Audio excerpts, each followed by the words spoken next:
সকাল সকাল চলে গিয়েছিলাম একটা বিদায় লুক করতে। তো আগের ভিডিওতে যে ব্রাইডের লুকটা শেয়ার করেছিলাম সেই ব্রাইডেরই বিদায় ছিল।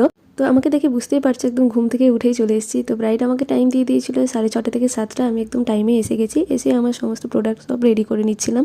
তো এত সকালে দিদি বলেছিল, কারণ বিদায়টা খুব জলদি ছিল, তার জন্য আমাকেও তাড়াতাড়ি আসতে হয়েছিল। তো দিদির কাছ থেকে জেনে নেবো কীরকম লুক চাই। আজকে তোমার বিদায়, বলো আজকে কিরকম সাজাবো?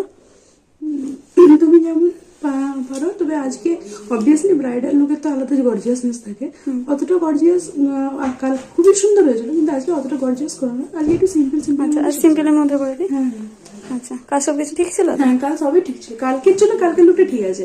আজকে ব্রাইডালের মতো অত গর্জিয়াস না করলেও হবে, ধরো ওইটাই বলছি। ঠিক আছে। তো তোমরা তো ব্রাইডের ডিমান্ড শুনলে, একদম সিম্পলের মধ্যে লুকটা রাখতে চেয়েছে, যেহেতু এটা বিদায় লুক ছিল এবং মর্নিং লুক, তো একদম সিম্পল স্যাটেলের মধ্যে লুকটা হলেই ভালো হয়। তো সেরকমই আমি করার চেষ্টা করেছি। তো ফাইনাল লুকটা দেখে জানিও কেমন হয়েছে। এটা হচ্ছে ফাইনাল লুক। তো তোমাদের কেমন লাগলো লুকটা অবশ্যই জানিও। একদম সিম্পলের মধ্যে রেখেছি, যেহেতু মর্নিং লুক, তোমরা বুঝতেই পারছো খুব একটা গর্জিয়াসনেস নয় এবং খুব একটাও সিম্পল নয়, একটু মিডিয়ামের মধ্যে রেখেছি। ঠিক আছে তো?